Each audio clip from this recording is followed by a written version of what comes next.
Single person in your life that enjoys paying taxes? No, no one does. If you can't sleep at night because you have a huge problem with the IRS, I've got some free advice for you. This service is strictly limited to individuals that owe the IRS $10,000 or more in back taxes. And if you qualify, we can guarantee that you won't be writing a big fat check to the IRS, or our services cost you nothing.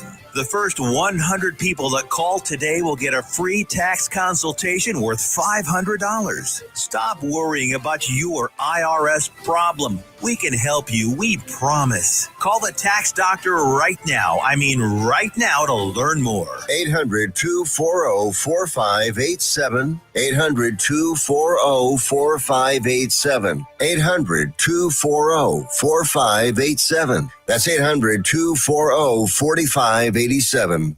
Why have thousands of aspiring authors teamed up with Christian Faith Publishing to publish their book? Because Christian Faith Publishing is an author-friendly publisher who understands that your labor is more than just a book. We provide authors freedom and flexibility throughout the publishing process, professional book editing, award-winning design, and some of the highest royalty structures in the publishing industry. And as always, you will retain 100% of the rights to your book. I was looking to find a company that I could trust, one that assisted in the editing process completely. The most important qualities that I was looking for was a publisher who was honest and upfront, no hidden costs or fees, and owning the rights to my own work. Christian Faith Publishing will publish, market, and sell your books in all major bookstores, online booksellers, as well as specialty Christian bookstores. Call for your free author submission kit. 800-978-4812. 800-978-4812. 800-978-4812. That's 800-978-4812. Fast Track Student Loans can get your student loans out of default, stop any wage garnishments, stop collection calls, and stop seizure of your tax refund. Give yourself a break. Stop the stress and get your student loan payments down to as little as $25 a month based on what you can afford to pay. 800-709-4395. 800-709-4395. 800-709-4395. 800-709-4395. Here's important new information from the Diabetes Solution Center for you, a family member, or a loved one suffering with diabetes. If you have lost your provider, or if you need a provider for diabetic supplies, you may qualify to receive your diabetic testing supplies now with little or no out-of-pocket cost, regardless of your age. All you need is Medicare or private insurance to be potentially eligible. Call the Diabetes Solution Center right now for details. Just takes a couple of minutes. Our friendly, knowledgeable agents will give you free, no-obligation information, handle all the insurance paperwork, and make sure your supplies are delivered directly to your door for free. Call U.S. Medical Supply 24 hours a day. 800-597-9323. 800-597-9323. 800-597-9323. Call right now. 800-597-9323. Fast Track Student Loans can get your student loans out of default, stop any wage garnishments, stop collection calls, and stop seizure of your tax refund. Give yourself a break. Stop the stress and get your student loan payments down to as little as $25 a month based on what you can afford to pay. 800-709-4395. 800-709-4395. 800-709-4395. 800-709-4395. You're listening to Joco Community Radio.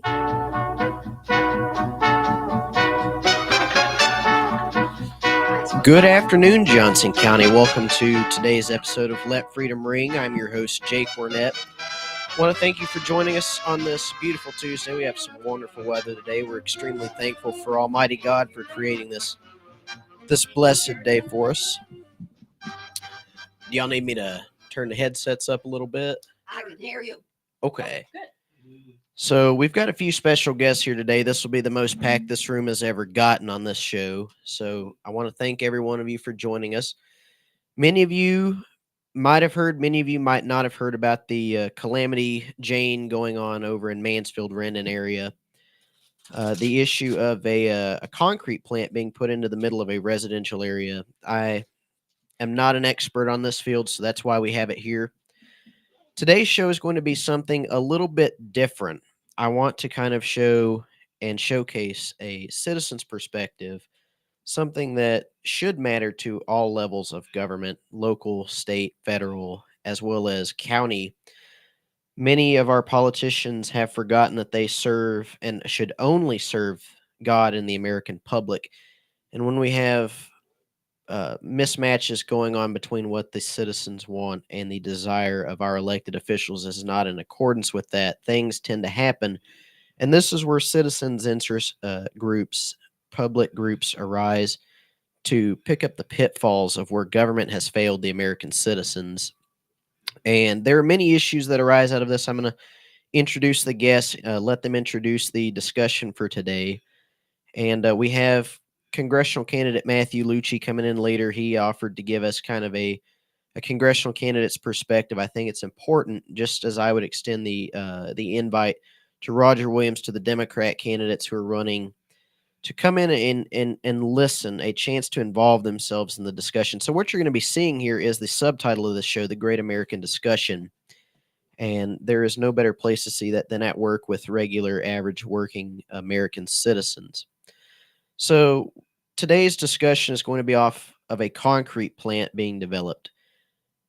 The entrails of this essentially are going to lead into a greater matter, the debate over eminent domain, the debate over whether our government prioritizes health and wellness of the American citizens in the way that they should, especially at a government level that is mostly accessible to the citizens, the most accessible level that we have, local and county governments and economic councils, what have you, as well as debates over whether our governments are going to work seeing eye to eye here locally within the coming years, and the schism between what seems to be collusion between big corporations and franchisees and the cronyists in county government. So without further ado, I'm going to introduce it kind of right to left here. Let's introduce yourselves, just kind of discuss how you got involved in the debate, the issue, and what is the issue really at hand, and why does it matter to citizens? My name is Betsy Lovelace, and I saw on some of the Facebook. I'm just going to have you move it a little bit closer to you. Yeah. Okay. This is Betsy Lovelace. I saw on some of the Facebook postings and signs around the neighborhood about a cement batch plant. So I started reaching out to Brandon and the powers that are fighting this. There was 501(c)(3) brought together to procure funds for legal. And this is important because we have a school that's going to be built within 600 feet. That's going to be a middle school, and 1,200 feet is going to be a high school. This is in a neighborhood right smack down in the middle of 40 homes. Their backyards go right up against it. And the pollutions this emits, we have elderly veterans. We have a young man that is on a ventilator at night. Many of us have breathing problems. Mom, which is to my right, has heart and kidney and lung problems. She also has asthma. So it is important that we try and protect all generations. So, Mama. So I'm going to have you move the mic down to your mouth when you speak, but just kind of introduce yourself, kind of give your generation why you think it's important to get involved and your take on the issue. This is Anna Lovelace. I am 96 years old. I have lived in Rendon for 58 years, and it is a lovely place to live, but they are building a cement factory there. And there are many elderly living in my neighborhood. We are going to have trouble breathing even more than I have at present. And I'm having a lot of trouble already because I have asthma and COPD. So I would like for you to do everything you can to keep us from having this cement factory. Hey, well, I'm Brandon McElroy. Betsy and Miss Lovelace over here have been. Have you move it up just a There we little go. bit? Yeah. You hear me a little better there? Yeah. All right. Yeah. So I'm was kind of me and a neighbor kind of started this coalition, should I say, we have built to fight this concrete plant. When we heard about what was coming in down the road, we did everything we could to put a stop to it and see what we could do. We didn't really know our options at the time. We've been learning through this whole process and educating ourselves. So we started a nonprofit called Green Air Solutions and become the founder and a board member. And we've met a lot of our community that, been around Rendon for many, many years. And I would say Rendon used to have a lot of things that brought the community together, and they were good reasons to come together. And this happens to be a very negative reason to come together, but we're making it as most positive as possible. And we have, I would say, built a community that's more lethal than probably it's ever been. Yeah. So if I can ask the three of y'all, we discussed the issue of pollution. I think Betsy brings up a really good point here, and that's one of the main things that you brought up when we spoke over the phone for the first time. We discuss governments, corporations. We hear a lot, especially from my generation, about clean air, clean water. The environmentalism is not necessarily a bad thing. Wanting clean water to have dependable fish and livestock use, to have clean land to be able to replenish crops, to have a place where you can grow up and be safe and healthy is not anything that's uncommon for any generation of American. People that would question, and I'm playing devil's advocate here. We talk about economic growth to people. There are advocates who would say, bring in this cement plant would bring in a greater amount of jobs, a greater amount of wealth for the area. Kind of discuss the concerns of the environmental impact, the human impact that this would have on residents of the area. Right. We know that the potential pollution can cause acid rain. We know from last night meeting, there was a gentleman, his name was Kevin, who lives right to the back of the one that's in Alvarado.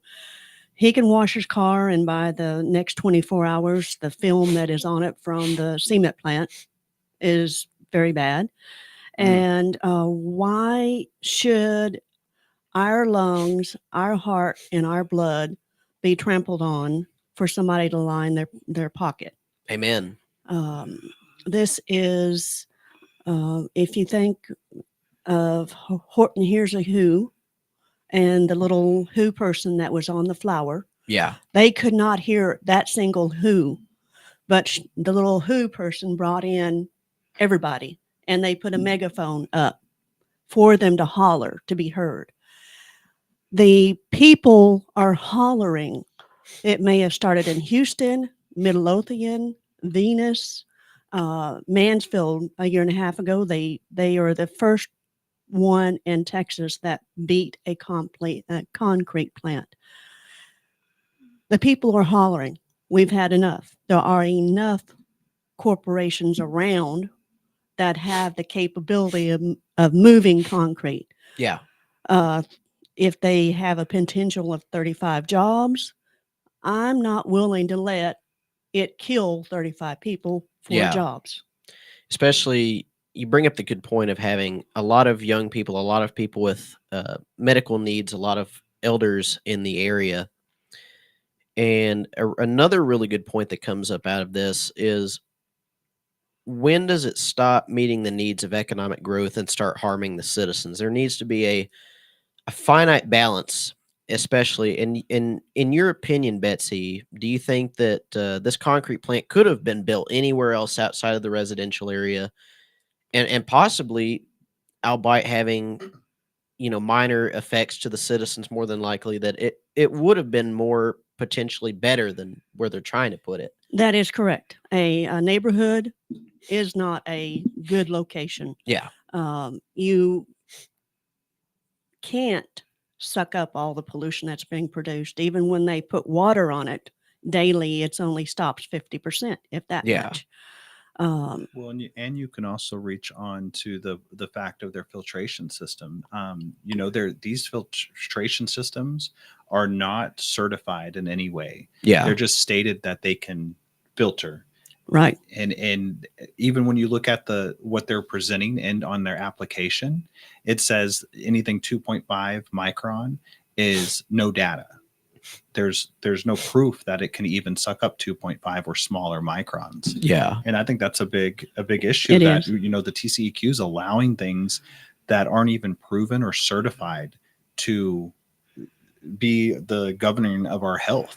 If you do a water filtration system, they require you to have such a long list of contaminants that you taken out that are certified, and these guys have none. They're just stating that they can, And they are their own watchdogs. They are the ones that take the air quality report.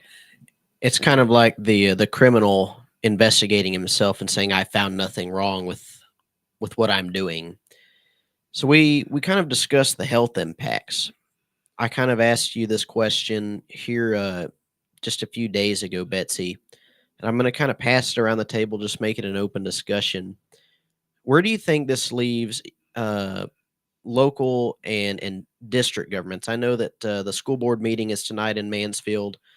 You said you had recently attended a city council meeting over the same issue that was brought up to the board.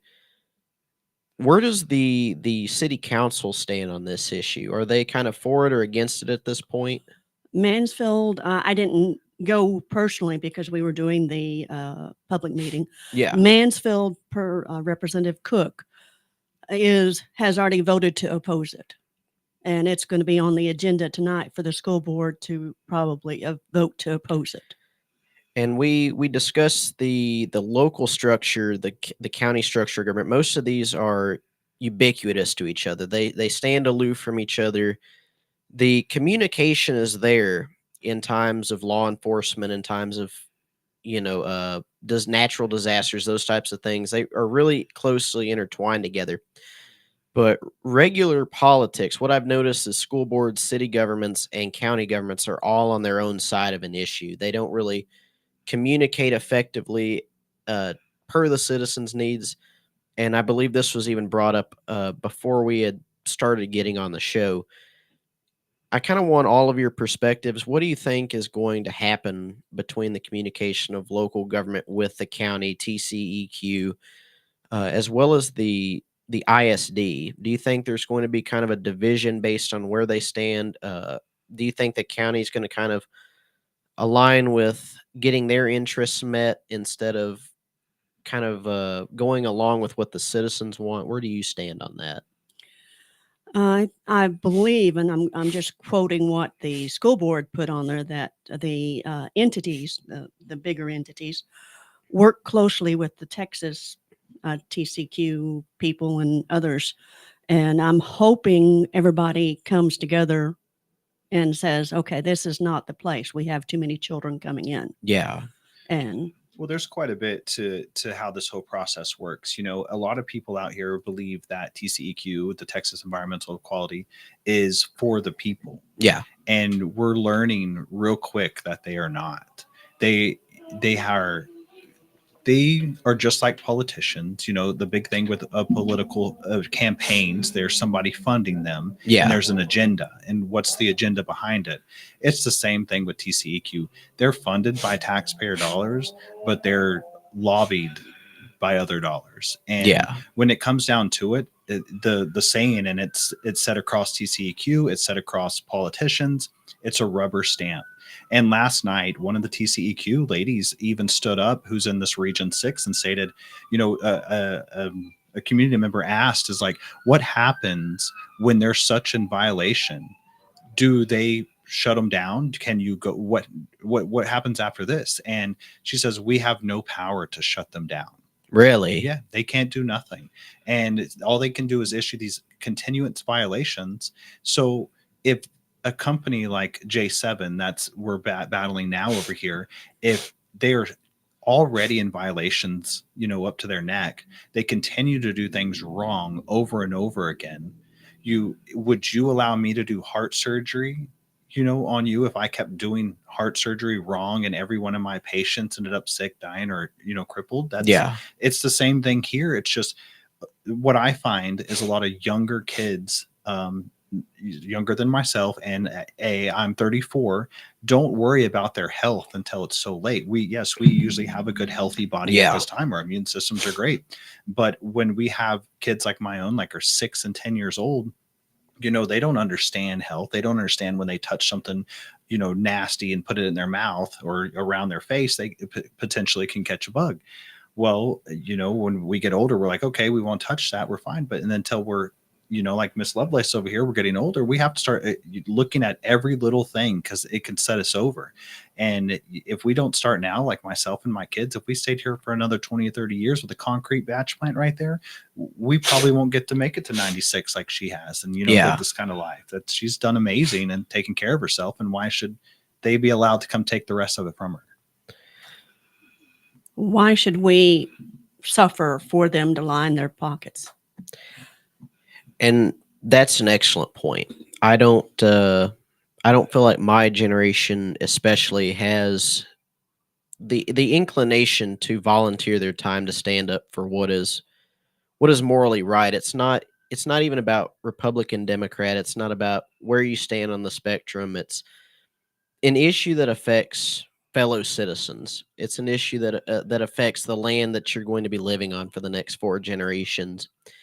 And we have about 4 generations sitting at this table, and that's not something that you see a lot in this country anymore. It used to be, you would see that in big families, but the generational gap in political activism, the generational gap in where the youth pick up from here is another thing that is brought up out of this.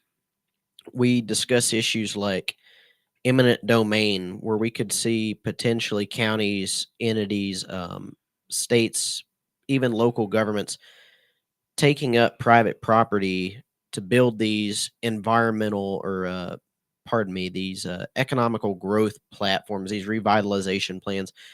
And a lot of what we see in major cities is it's taken from people that might not be the wealthiest, people that might not have the most extravagant lifestyle. A lot of people are going to be disenfranchised by, if we let this happen, then it's just going to be a slope where our politicians keep taking advantage of us.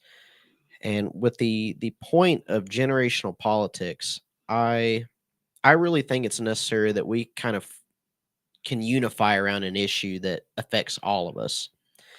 Well, there's so much on that subject right there in itself.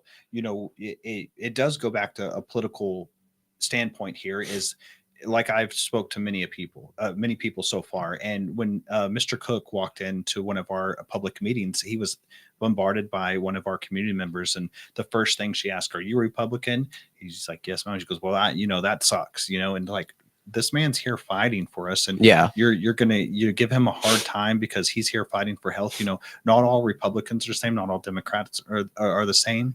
But it is usually the blue is more cautious and for a cleaner air, quality of life. Well, they portray that, but when we've reached out to multiple of them for help, none of them lend a hand. Our commissioner, Brooks, we reach out to his office multiple times. And when we finally get a hold of one, my 10-year-old son teaches me a new word called ratchet.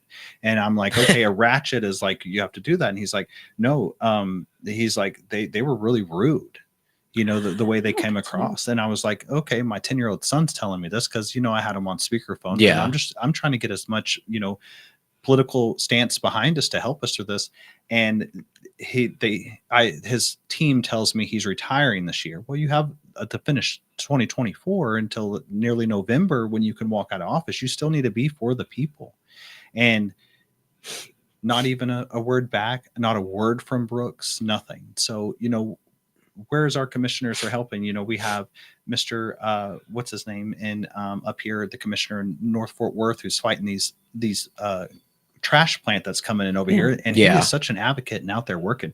Our politicians literally sometimes get in office and they don't do nothing unless they want to start getting revoted to the next year, there's not continuous growth. Yeah. And people, our generations, this is a lot of work as well to Mhm. make change to fight this, and it's for free.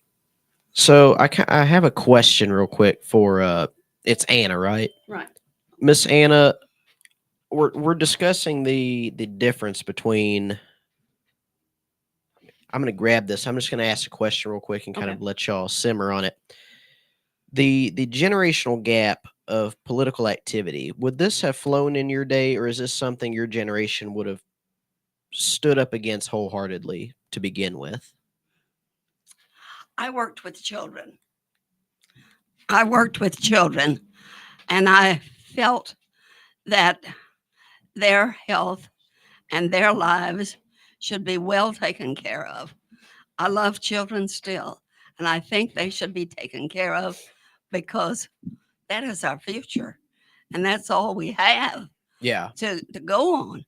But here I am at 96 years old, and I have many friends who are in their 80s, and I know that they also need help Yeah. because many of them are not all that well, and there's still a lot of them around. We need help with our children. We need help with our elderly. Yeah. And of course, you all don't need to have trouble being contaminated, having contaminated lungs either. So we hope that you will do all that you can to work to get this cement factory out of here and other things that are bad that we do not need there. Thank you. You referenced her generation protecting people, and I think of the wars. Oh yeah. The wars, 1, 2, all the others. How many people did we lose trying to protect other people? Liberating Europe from the fascist dictators, Mhm. liberating. Basically. I mean, continuous wars now. I mean, Yeah. Ukraine, Israel, So- things. It's ongoing 24/7, and it's like, when does it end? When we look for a fix for something that's right here in the home. That corporation TCQ's like, we need this, and it's like you have one 20 minutes away, you have one half an hour away, you have one in Alvarado, and I'm just tying it back together. We have too much of that. Yeah. And if we are not heard, then the wheel needs to be made more squeakier so that the squeaking can be heard. Put it on a megaphone. Yeah. And this is a point that I feel should be brought up too. You mentioned the point of, we have enough already. Do we really need more? When it comes at the expense of our citizens, at the health of the general populace, this is not something that the government should have in the interest of their citizens, and especially the lucrative operating that's already going on behind the scenes. I know I had kind of overheard it earlier. If you could tell the viewers, the listeners, there's a lot of controversy surrounding it. Was it given in a notice to the general public yet? No, they had to find out by asking because of the building type that was going on and all the cement trucks and all that stuff. So the general populace around the area where they're building this J7 plant was not in the remote awareness of what was being built. No. So this could have been a completely chemical factory for all they know. For sure. Like, we were Definitely. told it was going to be an 18-wheeler mechanic shop and then a parking lot. And then we learned further on is like this application, 3 days. We found out on September 11th, the application would have been approved on September 14th if we didn't get out and start making a noise. Yeah. And that we were that close to never even knowing or having the chance to fight. And we learned that at the one down in Alvarado, the guy lives next door and said they have never given proper notice. So aside from notice, was there any notice of any committee meetings or any public meetings being held for people to debate this with their elected leaders? Not whatsoever. And if our Cook had not stepped in and requested it, the lowly little people had no right to request it. Yeah. Well, He the had Cook's to do- office nearly did not even Yeah. find out about it. You know, us Yeah. through fighting. And technically, when something like this is going in, you're supposed to notify certain branches of government before it's public. You know. Yeah. And when we started going through the application, we found out that he was supposed to do the state representative, and he did. I think it was the District 90 or 25 of Roger Williams is Yeah. who they notified. Who that's like this. The application shouldn't even have gone further than someone's desk the day it was submitted. So we're going to head to a commercial break. We're going to bring on Sean, for those of you who know, congressional candidate Matthew Lucci for the GOP running against Roger Williams. Matter of fact, so stay with us. Next segment, we're going to be discussing that policy and much more. God bless you.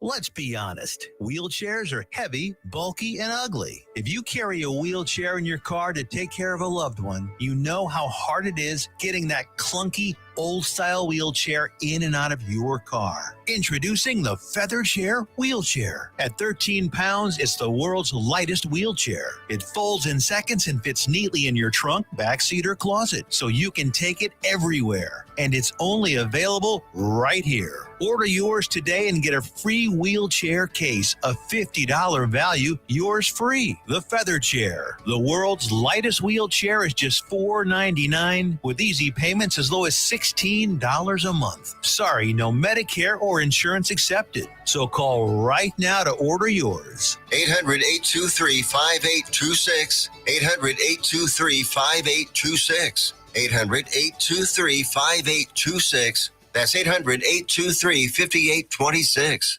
Fast Track Student Loans can get your student loans out of default, stop any wage garnishments, stop collection calls, and stop seizure of your tax refund. Give yourself a break. Stop the stress and get your student loan payments down to as little as $25 a month based on what you can afford to pay. 800-709-4395. 800-709-4395. 800-709-4395. 800-709-4395. Fast Track Student Loans can get your student loans out of default, stop any wage garnishments, stop collection calls, and stop seizure of your tax refund. Give yourself a break. Stop the stress and get your student loan payments down to as little as $25 a month based on what you can afford to pay. 800-709-4395. 800-709-4395. 800-709-4395. 800-709-4395.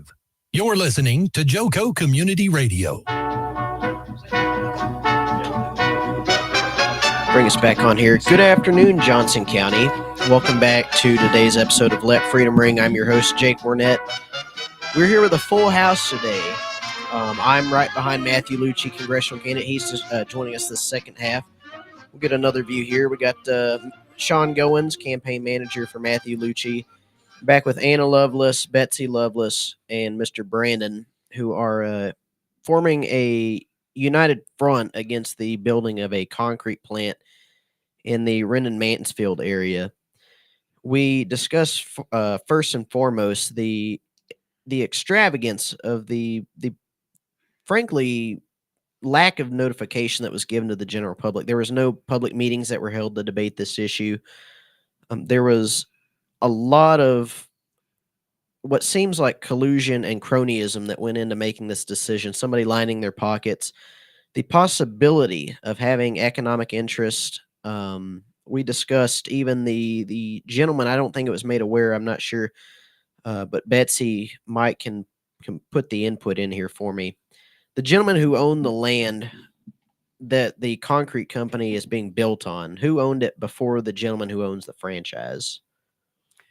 Well, it's his father-in-law. So the gentleman with the franchise is the son-in-law. There's a family connection there anyway. So even if, without a doubt, there is an interest for somebody to make money in this, somebody to have an economic stakehold in this long before the TCEQ ever made their decision. Big time. Big time. So I don't want to put anybody down and say that somebody is an evil person. Somebody doesn't want, to have good health in the area. Somebody wants citizens to suffer at the expansiveness of economic interests.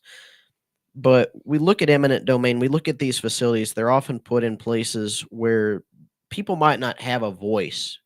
Elders, young people that might not know anything about government process, people that don't know anything about how to get involved, how to stick up for themselves. And the vivid imagery of a million people shouting in a megaphone that you had given earlier, I think is a perfect analogy for this. You have elders, people that are Miss Anna's age, people that are our age, people that are Matthew's age, people that are Brandon's age that don't even know how government works because they've just never been prompted into the system to act. Do you think this is something that's going to change the way that government works in Rendon-Mansfield? Do you think people are going to start being more aware citizens, getting involved more? I believe so.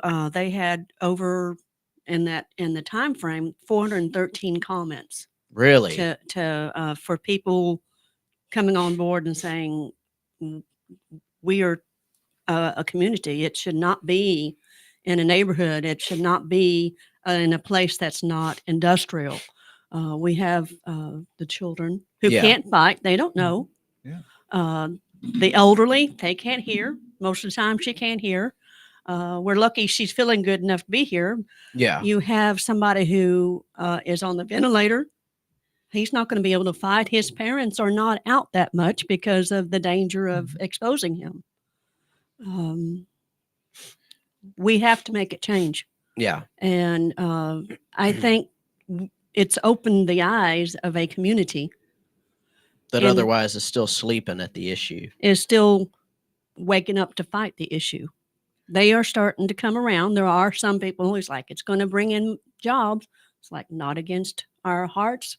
Don't step on my heart, our lungs, or our blood, or the children's. Well, when people talk about bringing in jobs, how many people have CDLs that live in that location that are going to be driving, cement trucks? Because if you don't have a CDL, what jobs are they bringing? Yeah. You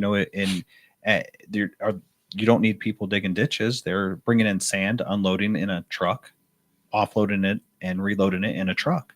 And so jobs won't be created here.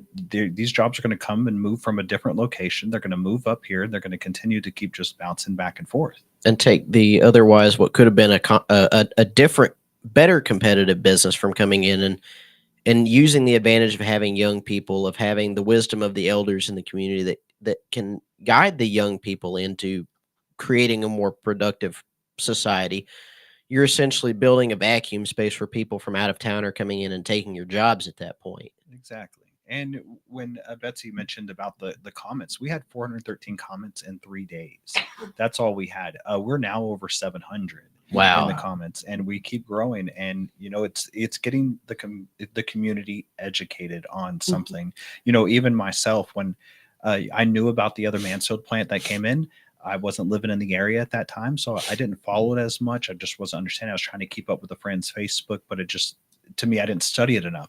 So how do we educate the public about something that they don't believe is harmful because we walk on it, live on it, drive on it every day? Yeah. And that's what we tell people too, is like, we're not against a concrete plant. We're not against this man making money and living the dream. I hope he does well. I hope his businesses grow. But the concrete plant does not belong in a residential area. It belongs in an industrial area, and it belongs where you can have growth, where it's safe for the community. I mean, his trucking companies already had an accident this year, having a fatality. He's had 87 inspections and failed 60 plus of them. So this is a guy that's going to be pulling out on a road that's not wide enough, big enough for the traffic that's already going.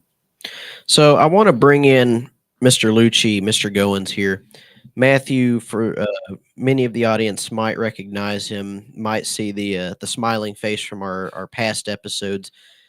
For those also in attendance here today, I want to introduce him. He has been on the show many times. He's running against Roger Williams for the GOP primary March 5th. Mr. Lucci is probably the youngest Republican congressional candidate we've had in the district. Probably the first one ever. since this district has been redrawn. I don't know. We might have had a 13-year-old run against our 70-year-old guy from the last district. I'm not sure. But I want to bring in a citizen's viewpoint mixed with a congressional candidate's viewpoint here. Is there ways that our government at all levels can get involved here to make sure that they're kind of understanding where the citizens want to go? That's a discussion that I want to bring between y'all and Matthew and Sean if he wants to get in on it. Where do we go from here? What do you want to see, especially our federal Congress candidates? Where do you want to see us go from here? What progress can we make between the federal government and the citizens? This might not be a federal issue, but it's important to have candidates that are standing behind you. So if y'all want to take it over first, and then we can kind of pass it over to Matthew there. Can I ask one question real quick? Can y'all hear me? Yeah. Have y'all reached out to Roger Williams at all? So we've reached out email wise and have no response. But Yeah, we that's have typical. Not, and it could be, I can't speak negatively about the guy because we haven't really given him that chance. But Yeah. we chased after a lot of the followings of what was close to us and what was reaching out first. And that could be right, it could be wrong. But I can't speak negatively on it because I didn't give the guy the chance. Yeah. I don't follow a lot of political side of things, until it gets right down to who we voting for, why. And I think it really goes back from the stance that I see now in the voting of just my genre is people, you can walk in and you can vote and push red or you can push blue. Yeah. There's a reason there's a mix. You can have a mixed ballot, and not everyone is the same, as we spoke about a little bit earlier. Primary, mine would be Republican, but there's times where there's a guy that I'm like, wow, this isn't the person that should be in that position, and should we give it to someone who can, make sure diversity is there. We've had a lot of candidates come up and reach out to us that are running for precinct 1 for Brooks' position. And with that seat being open coming this next election, it's great to see these people get out and try to help the community. Yeah. But also at the same time, you have to have a lot of gas because we don't want to see your face just today and then when you're voted in the seat, it seems like they go mute. And So let me ask y'all a question here. We discuss county officials, city officials are probably seeing a lot more than this. Even if it's not a federal issue, it's important to have a congressman who is going to take heart the issues that affect them back home more than they do in Washington. As we know, that's the beauty of the federalist system. You mentioned reaching out to the current congressman's office. Did you get anything back? Did you hear back from them? Well, like I said, mine was we've kind of just reached out via email. We kind of were mass emailing quite a bit of them. And, the ones that, took the bait at first, we ran with, and the ones that reached out to us, we definitely took them in. Yeah. Awesome. I can't say, like I said, anything negative as we haven't really given that chance, but yeah, Cook has been an awesome guy for us. Our Senator Phil King was, on our roll, was doing real well for us at the beginning, and now you can't get a hold of his office. And so it's kind of like, are you backing backing us? And another thing that we've talked about right when this all started is no one's going to listen to us if there's 10, 15, or 20 of us. And that's what happens in the political world is you have to have thousands to, to get them on board because they see votes and even not change. And sometimes, and that's what needs to be changed is we need to stop letting our politicians be bought and run for the correct process, Yeah. One thing that I'd like to say is great on y'all for reaching out to as many elected officials as you can, as many candidates as you can, and getting people aboard. I mean, one thing that you've experienced and all of us here have experienced is people who will come and they'll help you out when they're running, and then you don't hear from them at all for the next 2 years. And so right now I'll say is the peak season for y'all to get the help that you need because everyone is running for something. But all that said, something like this is a local issue. And my belief is that whether on the federal side or the state government side, our job is to advocate for y'all in these local issues and say, look, I don't have control over it, but I can advocate on your behalf in front of the person who does have control of this. Yeah. Because this person respects me. This person does not respect me, so I'm not going to go to them. I'm going to go to this person. I'm going to help y'all out. And that's what your representatives at all levels should be able to do. Secondly, someone owning land, it is their right to do with what they want to do until it starts to interfere with the health and well-being of the people who live around there immediately. So y'all are perfectly in the right when you say we don't want a cement plant here in our neighborhood. Yeah. It should be over in an industrial area. And I think y'all are making an amazing argument that, hey, we're not against growth. In fact, we are pro-business. We are pro growing our local economy. We do want jobs for our community, but we want to also make sure that our people can breathe, our people can live long and happy and healthy lives, and those that have health conditions aren't going to have their health further deteriorated by this being literally right next door to them. And so I just want to say good on all of y'all for organizing this, for coming on the radio show and trying to get it out to the rest of Johnson County, what y'all are doing. And coming at it not as a we want to stop this entirely, just hey, just not right here. Yeah. I mean, there's a saying called "not in my backyard," and usually that means not in anywhere near me. And for y'all, it's literally not in my backyard. Like my fence literally borders this person's fence, and we don't want the runoff from the concrete plant. We don't want to be downwind of that when particles are being blown over and we're having to breathe it in. And that's great on y'all for bringing this up. And you brought up a good point here was when you say it's a local issue, and it is local for us today. As we started this nonprofit called Green Air Solutions, we talked about a little bit before you guys came in, and it is a issue that's we're finding is statewide. Yep. And there's coalitions like TRAM and some other things that we learned Yeah. about. And mind you, I was very uneducated on all this part. I couldn't say I hugged a tree one. But when it becomes a health issue, I definitely try to look out for the better of not just myself, but my two little boys as well. And we are getting outreached by people all over Texas. And the biggest issue is down in Houston. These guys are struggling, and it's within next year, TCEQ is supposed to be changing some terminology in sections 1 and 2 of their policies. And if this holds off, this permit will not even be allowed in the Tarrant County area or Harris County in these populated areas. So why don't we just hold off and wait till that vote in the first place? Yeah. And we bring up another very good point is getting involved before it becomes an issue. We look at the health and wellness of our citizens. We look at especially when Matthew and I went to go protest the tax raise that was going on here in Burleson, 8.4%, I believe it was. These things affect our citizens not only now but in the long run. When young people can't afford a home and then we're stacking on health issues, we're stacking on the economy matters more than those who partake and benefit from the economy. It becomes an issue, not just of private property, but is the government really having the interests of the citizenry in mind? I want to kind of pass over a question between especially Betsy and Miss Anna, as well as Sean and Matthew here, and Brandon. That's everybody, Jake. I want to reach out a question to everybody.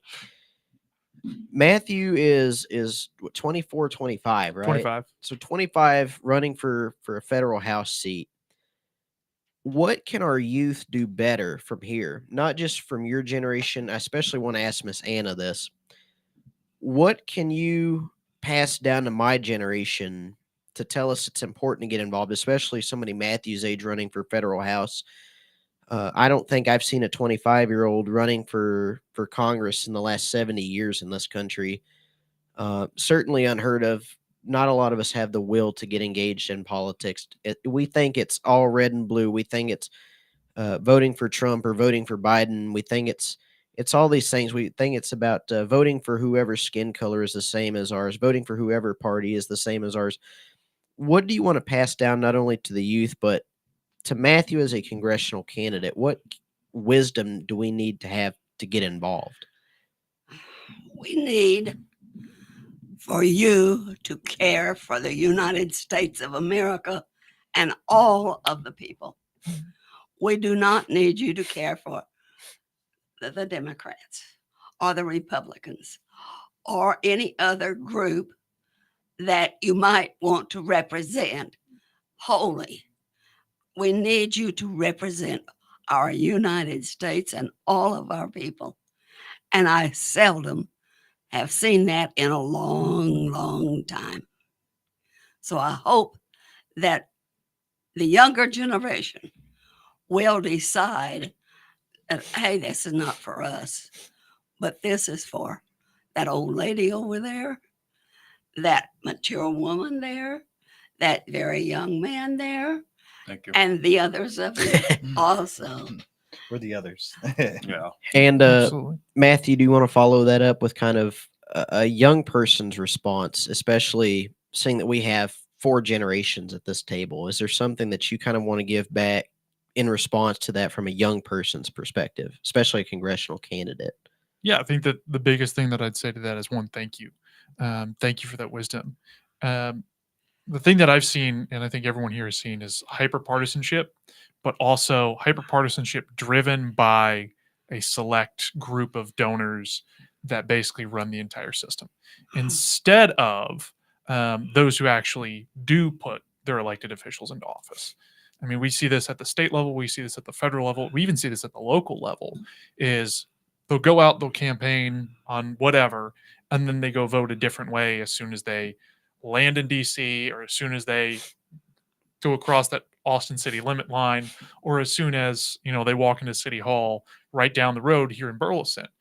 And what we need to be doing, and what young people like myself really believe in, is, look, if this district, which my district stretches from Arlington out to almost Abilene and includes 13 counties, if I'm fortunate enough to be elected, it is those people who are sending me to Washington, D.C., not any big wealthy donors. And that's, you know, why we're not going after wealthy donors, because it should never be about those donors. It should always be about the people. And we should all be looking at who is funding all of these campaigns, whether it's Phil King's campaign, David Cook's campaign, etc., and asking ourselves, are these folks, one, from the district, 2, what interests do they have in mind? And how can I be sure that Phil King or Roger Williams or David Cook or Dwayne Burns or anybody else, how can I be sure that when I call them or email them or anything like that, that they have my interests in mind and not the interests of Austin in mind or the interests of DC in mind? And that's what we're all tired of here in my generation. That is what we're sick and tired of, is having our power as citizens just taken away and not having our issues cared about. To add to that is on the Senate, the state, you know, DC. One of the several of the posts that I've been making to Facebook, I get a lot of feedback. One of them, and I'm not going to mention the name, said, "Well, why do we care? It's not in the city of Burleson." And it's like pollution, The water or other table. things, other effects to our people. It doesn't matter. It affects everybody, and if we don't Yeah. step up, we are not going to have that microphone. It's time to get people going. There were children. Yes, it was one of the participants' children that came and had their signs against the plant. It's time to take action. And the more people who are hollering, the more people will hear us. Can I add something to that? This does affect Burleson. Anyone who doesn't think it does not, because I live in the Oak Valley Estates, right by Centennial High School. My aunt and uncle live just up the road, out into the country, more towards Mansfield. That entire area, all the way to this point, will be affected by the plant. There's a school, Brock, that's Elementary, yeah. 3.8 miles. It affects them. It affects Everman. There's one about that same miles, but it's pollution. It doesn't. It's South stop. Fort Worth that would be affected, basically. Right. Anybody who I'm sure Betsy, Miss Anna, y'all have watched the news over the course of your life. I'm sure you've been staying up this year, especially. The point I want to bring is for those who say that this doesn't affect them, wait until it does. Wait until it does. When we look at places like East Palestine that had a major chemical derailment in Ohio, you better believe people from all over this country came to their aid. People were sending paper towels, people were sending water. I was trying to get something lined up between supermarkets in the area to send stuff by semi truck over to the United Methodist Church that was up there because I couldn't bear seeing people with skin burns with all this chemicals, this toxic stuff in the air. We have an important lesson to learn here, and I think what that is it doesn't matter how big a paycheck is for a CEO. It doesn't matter how corrupt or non-corrupt your politician is. When you have people with the state of mind that I don't care how my citizens live, I don't care whether it affects my citizens or not. If you were an American citizen and you're sitting here saying, I have no condonement for life, I have no apathy for other people, it really is a sad existence because what we're seeing is that mindset has been watered down to my generation to the point where people say, I don't care if communism runs this country. I don't care if people have to take control of the economy to get things done. I don't care if we have to take away private property to get this done. Anything can be used as an excuse because people refuse to act. You would rather have somebody elected act than 500 people walk into the congressman's office, to the local city hall, and say, this is what we don't want happening to our citizens. And I think this is where we're at. Mansfield, Rendon, Burleson, Cleburne, Joshua, everybody around us. And I want to bring the point to y'all too, as a question. Are we seeing the tipping point in local politics where people are finally fed up with the way that the status quo has been? I think we've already seen that, a few elections ago. I think people are fed up. I think they've lost, complete faith in our government. The issue I think that arises with that is the amount of work that comes into making change. People don't have it in them. It's if it's not benefiting them in some way, they don't want to fight. It feels like we're fighting for our lives every day now with the grocery stores, having to work, 2 household incomes, mowing your lawn, getting your kids from school. I mean, everything just keeps rising. That's one fight. When do you get to rest? And so when something like this happens, it's like, here's another one, and it never ends. And so when it comes down to the political side of things, people have to do their research. They have to look if they're doing the right thing. And sometimes we're dealt 2 bad hands and you don't have an option. So which one's you got to pick the worst hand. You're the best of the worst hand, should I say. And it's a never ending process. It's exhausting just for what we did, starting this nonprofit for our community, getting it well known, trying to get all these people educated on the issue. Mind you, I own businesses. I have 2 kids, like I stated. They go to school. I'm picking them up left and right. It's soccer games, baseball games, and at the same time, I'm supposed to be taking care of leading this coalition for our whole community. Is like, I'm exhausted. Mind you, I do this for free. And I don't think a lot of the community understands when we show up and we're having 300-400 people show up. I'm hoping for 2,000 or 3,000 because of the amount of work we put in. So the nonprofit, what's it called again? Green Air Solutions. Is there a website for it? greenairsolutionsTexas.com. Can we put that in the comment section? Yeah, we'll put it right down there. And we have a Facebook right now as well. The name, we kind of move it towards what we're fighting and stop the J7 Ready Mix plant. We are currently not in control of that. It has been hijacked from us at the moment. But we're in the works with Facebook to hopefully get that back. But that's right before this meeting. That's how we were communicating. And we had a big mailing list that we were going out. And the following was growing. We were advertising on Facebook. And next thing you know, we lose our Facebook the week before our major meeting. So we were mailing mailers and everything we could do just to get the notice. And I'm gonna cut us short here. We're almost out of time here. I want to thank everybody for joining us. If there's anything that they can do, I'm gonna put the website out there. We'll try and have y'all on here again pretty soon. Get involved is really the stakeholder term here. Miss Anna's generation did it. Betsy's generation did it. It's time for the youth to stand up for our elders who stood up for us. God bless you. God bless the United States of America, and may the blood of Christ wash over our government. From Burleson to Venus and Grandview to Godley, this is the voice of Johnson County. Joco Community Radio. If you're trying to quit drinking or doing too many drugs, listen to me. You don't know me and we'll never meet. I had a problem like you once. I drank and used to party a little too much till it got out of control and almost ruined my life.